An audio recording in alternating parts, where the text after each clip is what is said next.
சச்சா ஒரு night out வெளியே வர முடியுதா? நாயை பார்க்காத மாதிரி பார்க்குறாங்க. டேய் பார்க்குறவங்களாம் என்ன நினைப்பாங்க? அவன் எதனா நினச்சிட்டு போட்டேன், எனக்கு சோறு வேணும். சரி தரேன், ஏந்துரு. அட எங்க அப்பா, ஏன் தலைவரே, உங்க வெயிட்டை விட கழுத்துல போட்டுக்கிறது வெயிட் அதிகமா இருக்கும் போலயே.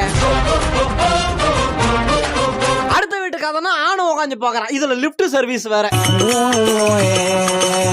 நானும் ரொம்ப நேரமா நோண்டுறேன், இந்த பச்சை பூச்சி வாயுல போக மாட்டேன்னு.